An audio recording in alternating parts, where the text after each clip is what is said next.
பொதுவாக வாழ்க்கையை பற்றின புரிதல் ஒவ்வொருத்தருக்கும் வரும்போது தன் வாழ்க்கையை தான் அனுபவிக்க வேண்டும் என்ற எண்ணமானது இயற்கையாகவே வரும்.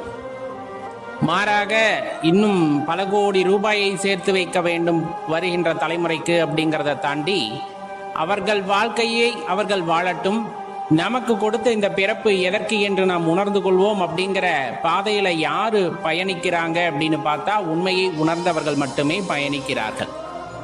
அப்படிப்பட்டவர்களில் நீங்களும் ஒருவரா அப்படிங்கிறத மட்டும் சிந்தித்து பாருங்க, உங்களுக்கு விடை தெரிஞ்சிடும். பொதுவா சொல்ல போனா இப்ப நம்ம அப்பாவோட பேரை கேட்டால் உடனே சொல்லுவோம், தாத்தாவோட பேரை கேட்டால் உடனே சொல்லுவோம். தாத்தாவோட ஐயா பேரை கேட்டோம்னா கொஞ்சம் யோசிப்பாங்க. அதுக்கு முன்னாடி இருக்கவங்களோட பெயர்லாம் கேட்டால் ஒரு 4-5 தலைமுறைக்கு வந்துட்டு ஞாபகம் வைத்திருப்பார்கள். ஆனால் அதுக்கு மேலே போகும்போது தடுமாற ஆரம்பிப்பாங்க, தெரியல, சொல்லலை, கேட்டுக்கல. இந்த மாதிரி ஒரு சிலர் 10 தலைமுறை வரையிலும் தெரிஞ்சு வச்சிருப்பாங்க. சரி, இந்த உலகம் தோன்றி எத்தனை ஆண்டுகள் ஆகிறது? அந்த வரிசையிலே நாம் தலைமுறைகளை நாம் ஞாபகத்தில் வைத்திருக்கிறோமா அப்படிங்கிற அந்த ஒரு கேள்வியை நம்ம மனசுக்குள்ள கேட்டு பார்த்துக்குங்க. எல்லாத்துக்குமான விடை உங்களுக்கு கிடைத்துவிடும். ஏன் இப்படி சொல்றோம் அப்படின்னா, எப்பேற்பட்டவராக இருந்தாலும் இந்த பூமிக்கு வந்த யாத்திரை முடிந்து திரும்பி செல்கிறார்கள் என்றால் ஒரு குறிப்பிட்ட காலகட்டத்திற்கு பிறகு அவர்களை இந்த பூமியில் இருப்பவர்கள் மறப்பார்கள். நீங்க என்ன நல்லது செஞ்சிருந்தாலும் சரி, அவர்கள் ஞாபகத்தில் வைத்துக் கொள்ள மாட்டார்கள். ஏனென்றால் அவர்களுக்கென்று ஒரு வாழ்க்கை அமைய பெற்றிருக்கும். அதை வாழ்வதற்கே அவர்களுக்கு நேரம் சரியாக இருக்கும். அவர்கள் கொண்டு வந்த கர்மாவை கழிப்பதற்கே அவர்களுக்கு நேரம் சரியாக இருக்கும் என்னும் பொழுது உங்களை அவர்கள் ஞாபகத்தில் வைத்துக் கொள்ள வேண்டும் என்ற அவசியம் இல்லாமல் போகும். அப்ப யாருக்காக ஓடி ஓடி சம்பாதிக்கிறோம்? எதற்காக ஓடி ஓடி சம்பாதிக்கிறோம்? எல்லாத்து மனசுக்குள்ளேயும் ஒரு ஏக்கம் இருக்கும். நம்ம வந்தோம், வாழ்ந்தோம், அழியாம இருக்கிற மாதிரி ஏதேனும் ஒரு சுவடுகளை விட்டு செல்ல வேண்டும் அல்லவா அப்படிங்கிற எண்ணம் நம் மனதிற்குள்ளே இருக்கும். அதற்காக எவ்வளவோ பாடுபடுவோம். குறைஞ்சபட்சம் நம்முடைய குழந்தைகள், அவர்களுடைய குழந்தைகளாவது ஞாபகம் வைத்துக் கொள்ள வேண்டுமே என்றதற்காகத்தான் பெரும்பாலுமான நபர்கள் வாழ்க்கையை கடத்தி கொண்டு இருக்கிறார்கள். இந்த இடத்துல பணம், சொத்து, பத்து இந்த மாதிரி மட்டுமே கவனம் செலுத்தி ஒரு 2-3 தலைமுறைக்கு தெரிய வகையில சொத்துக்களை சேர்த்து வைக்கிறாங்க. ஆனா ஒரு சிலர் காலத்தை தாண்டியும் அவர்களின் பெயரை நிலைநிறுத்தி செல்கிறார்கள். அது எப்படி அப்படிங்கிறதான் நம்ம இந்த இடத்துல தெளிவா தெரிஞ்சுக்கணும். நிறைய சொல்லலாம், உதாரணத்துக்கு நிறைய சொல்லலாம். இப்ப ராஜராஜன் அப்படின்னு நம்ம சொல்றோம், ராஜேந்திர சோழன் அப்படின்னு நம்ம சொல்றோம். இது மாதிரி ஒரு சில அரசர்கள் பெயர் மட்டும் இன்றளவும் நம்ம கல்வெட்டிலேயோ அல்லது நமது ஞாபகத்திலேயோ நிற்கிறது என்றால் என்ன காரணமாக இருக்கும் அப்படிங்கிறத யோசிச்சு பார்க்கணும். அதே போல நீங்க எந்த நபரை எடுத்துக்கொண்டாலும் சரி, அப்ப தெளிவா தெரிந்து கொள்ள வேண்டிய விஷயம், தான் எதற்காக இந்த பூமிக்கு வந்தோம் அப்படிங்கிற அந்த ஒரு ரகசியத்தை உணர்ந்து கொண்டு அந்த ரகசியத்திற்காக தனது முழு பலத்தையும் பிரயோகித்து அந்த காரியத்தை யார் ஒருவர் நிறைவேற்றுகிறார்களோ அவர்கள் காலம் தாண்டியும் வாழ்கிறார்கள். அது ஒரு குறிப்பிட்ட காலத்துக்கு தான், நம்ம அதுக்கு மேலேயும் சொல்ல முடியாது. ஆனா நாமெல்லாம் உடனே மறக்கப்பட்டு விடுவோமே அப்படின்னா ஆம். ஏன்னா தனக்காக வாழ்தல் அப்படிங்கிறது ஒண்ணு, பிறருக்காக வாழ்தல் அப்படிங்கிறது ஒண்ணு, இன்னொன்னு பாத்தீங்கன்னா தன்னை அறிந்து வாழ்தல் அப்படிங்கிறது ஒண்ணு. இப்ப இதுல நம்ம சொல்ற மாதிரி தனக்காக வாழ்தல், நாம் எல்லாம் வாழ்கின்ற வாழ்க்கை, நமக்கு, நம் குடும்பத்திற்கு இப்படின்னு வாழ்கின்ற வாழ்க்கை, இது உடனே மறக்கப்படும். இந்த உடல் சுடுகாட்டுக்கோ இடுகாட்டுக்கோ கொண்டு போயிட்டாங்கன்னா அடுத்து 1 மாசத்துக்குள்ள மறந்துடுவாங்க நம்ம செஞ்சதெல்லாம். இது இயல்பான யதார்த்தம்.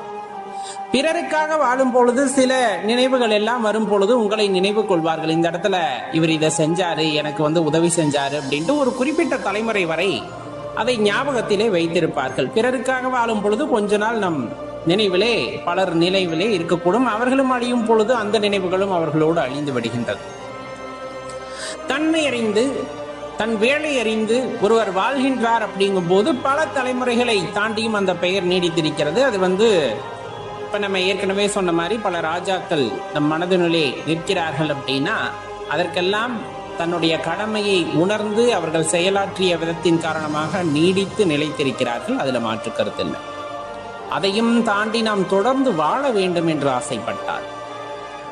தொடர்ந்து வாழ வேண்டும், அல்லது இந்த பூ உலகிலே நம் பெயர் நிலைத்திருக்க வேண்டும் அப்படின்னு நினைச்சிங்க அப்படின்னா, பல யுகங்களையும் கடந்து, பல யுகங்கள் கடந்து, பல்லாயிரம் ஆண்டுகள் கடந்து இன்னும் நம் சித்த பெருமக்களுடைய பெயர்களை நாம் நினைவிலே நிறுத்தி இருக்கின்றோம். பல நூறு ஆண்டுகள் கடந்தாலும் நமது நினைவிலே நாயன்மார்கள் பெயர் நிற்கின்றது, ஆழ்வார்கள் பெயர் நிற்கிறதுனா காரணம், தன்னை உணர்ந்த நிலையில் அவர்கள் இறைவனையும் உணர்ந்தார்கள். இறைவனை உணர்ந்தார்கள், இறைவனுடன் இரண்டர கலந்தார்கள். அவ்வளவுதான் இதில் இருக்கக்கூடிய சூட்சம். நீங்கள் உடனே மறக்கப்படுவீர்களா? ஒரு மாதத்திற்கு பிறகு மறக்கப்படுவீர்களா? ஒரு நூற்றாண்டுக்கு பிறகு மறக்கப்படுவீர்களா? அல்லது தொடர்ந்து பல நூற்றாண்டுகளையும் தாண்டி உங்களது பெயர் இங்கு நீடித்து இருக்குமா அப்படிங்கிறது நம் வாழ்கின்ற வாழ்க்கையை பொறுத்தது. இந்த பூமிக்கு நம்ம ஒரு யாத்திரை வந்திருக்கோம் இல்லையா? வந்திருக்கோம், கண்டிப்பா உள்ள தாயோட கர்ப்பத்திலிருந்து வெளியே வந்துட்டா மீண்டும் நம்ம மீண்டு போய் தான் ஆகணும், வேற வழியே இல்லை. நம்மளே நினைச்சாலும், நான் இருந்து பார்க்கணும், ஒரு 100-150 வயசு வாழணும்னு நினைச்சாலும், நம் கால நியதி தத்துவத்தின்படி நமக்கு என்ன விதிக்கப்பட்டிருக்கிறதோ அந்த காலம் முடியும் போது காலன் வந்து விடுவார், வந்து கூட்டிட்டு போயிடுவார். அதெல்லாம் மாற்றுக்கிறதே இல்லை. அதற்குள் நாம் வாழ்கின்ற வாழ்க்கை ரொம்ப அர்த்தமுள்ளதாக வாழ வேண்டும் என்று நினைத்தால் இறைவனை உணர்ந்து வாழ வேண்டும். அவரை உணர்ந்து அவருடன் இரண்டர கலந்த நிலையிலே நாம் வாழும் பொழுதுதான் அந்த வாழ்க்கைக்கான ஒரு அர்த்தம் அப்படிங்கிறது அவ்விடத்திலே கிடைக்கும். அப்படின்னா அதுல மாற்றுக்கருத்தை நீங்கள் கொள்ள வேண்டாம். சிவபெருமானை உணர்ந்து வாழ்தல், சிவனுடன் இரண்டர கலந்த நிலையிலே வாழ்தல் அப்படிங்கிறது எல்லோருக்கும் கிடைக்கக்கூடிய அனுபவம் அல்ல. மாறாக தொடர்ந்து முயற்சி செய்பவர்கள், இறைவனை எல்லாம், சிவபெருமானை எல்லாம், சிவனை தவிர வேறு யாரும் எனக்கு ஒன்றுமில்லை அப்படிங்கிற எண்ணத்துல சிவா சிவா சிவா சிவான்னு நாளும் பொழுதும் இறைவனை நினைத்து கொண்டு வாழ்பவர்களுக்கே கிடைக்கின்ற ஒரு வாய்ப்பு அது. அப்படின்னா அதுல மாற்று கருத்தே இல்லை. அப்படிப்பட்ட தன்மை உடையவர்களாக நீங்கள் இருக்கின்றீர்கள் என்றால் கண்டிப்பாக உங்களுக்கு இறைவன் ஒரு வாய்ப்பை ஏற்படுத்தி கொடுப்பார். அந்த வாய்ப்பின் மூலமாக நாம் அடுத்தடுத்த கட்டத்திற்கு முன்னேறுவதற்கான எல்லா வழிகளும் நமக்கு பிறக்கும். அந்த வழிகளின் மூலமாக பயணிக்கும் பொழுது காலத்தை கடந்து நமது பெயர் நிலைத்திருக்கும். அப்படின்னா அதுல சந்தேகம் கொள்ள வேண்டாம். இறைவன் கொடுத்த இந்த ஒரு வாழ்க்கை மீண்டும் இதே வாழ்க்கை கிடைக்குமா என்று தெரியவில்லை.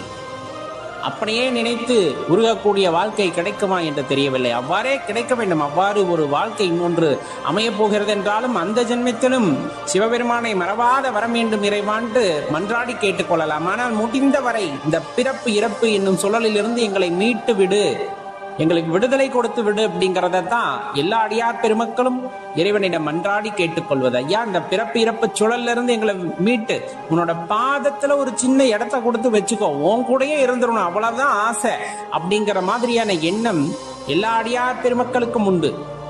மீறி ஒரு சில யதார்த்தத்தை உணர்ந்தவர்கள் என்னால் இந்த ஜென்மத்தில் அந்த பாக்கிய நிலையை அடைய முடியாமல் போனாலும் அடியேனுக்கு ஒரு சின்ன வாய்ப்பை கொடு, மீண்டும் ஒரு பிறவியை கொடுத்தாலும் உன்னை மறவாத பிறவியை கொடு, உன்னை மறவாத பிறப்பை கொடு அப்படிங்கிறத தான் அனைவரும் கேட்டுக்கொள்வார்கள்.